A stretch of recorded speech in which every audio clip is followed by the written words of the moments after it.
नमस्कार प्रेक्षकांनो, जुळली या गाठ ग या मालिकेच्या येणाऱ्या जबरदस्त भागामध्ये काय कमालीचा ट्विस्ट आपल्याला पाहायला मिळतोय। खऱ्या अर्थाने सावी आणि धैर्याने असा काही प्लॅन बनवलाय आणि त्यांचा प्लॅन यशस्वी सुद्धा झालाय।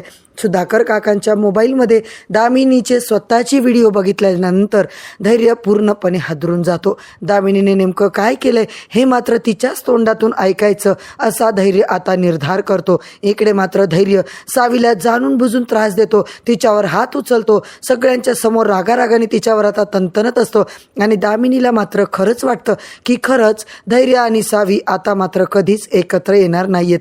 धैर्य सावीमध्ये कायमची दरी निर्माण झाल्याचं असं समजून दामिनी मात्र पुढचं पाऊल उचलते आणि बरोबर धैर्य आणि सावी या गोष्टीचा फायदा घेतात। आता मात्र दामिनीला अजिबात कल्पना नाहीये की स्वतः आपल्या जाळ्यात ती अडकणार आहे। दामिनी आता काही ना काही चूक करते आणि धैर्य मात्र प्रेक्षकांनो त्याच्या आईला अगदी रंगे हात पकडतो। आता मात्र दामिनी मुजुमदारचं खरं रूप, तिचं खरं सत्य, तिच्या सगळ्या कारस्थानांचा पर्दाफाश तिच्या तोंडातूनच होणार का प्रेक्षकांनो? हे सगळं पाहणं फारच रंजकदार ठरणार आहे। मालिकेमध्ये पुढे दामिनीला तुरुंगात जायची वेळ येणार असल्याचं आपल्याला आता पाहायला मिळतंय। यामुळे धैर्य सावीचा हा खतरनाक प्लॅन दामिनीच्या खेळाचा शेवट करणार का? मधुसूदन आणि दयामामाच्या खुनामध्ये दामिनी मात्र आता जेलमध्ये जाताना आपण पाहणार आहोत। तर मंडळी, मालिकेचा आजचा भाग एवढा जबरदस्त दाखवलाय ना, शेवटपर्यंत नक्की बघा।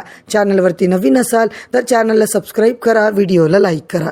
इकडे मात्र प्रेक्षकांनो आपण पाहतोय दामिनी आता इकडे काय काय कारस्थानं करत असते आणि सावी मात्र आता इकडे धैर्याला सगळं सांगते। तेव्हा धैर्य बोलतो, सावी अगं काय चाललंय तुझं? का तू अशी करतेस? नेहमी आईवरच तुझा का राग असतो ग? यावेळेस मात्र आता माझ्याकडे खूप मोठा पुरावा आहे असं म्हटल्याच्या नंतर दामिनीच्या चेहऱ्यावरचा रंग चढतो। तर मित्रांनो, इकडे सुधाकर काकांचा फोन दुरुस्त करून आलाय, त्यामुळे आता इकडे दामिनीला टेन्शन आलेलं असतं की त्याच्यामध्ये खरंच काही सापडलं का? आणि धैर्याला सुद्धा टेन्शन आले की खरंच आता याच्यामध्ये आईबद्दल काही आहे का?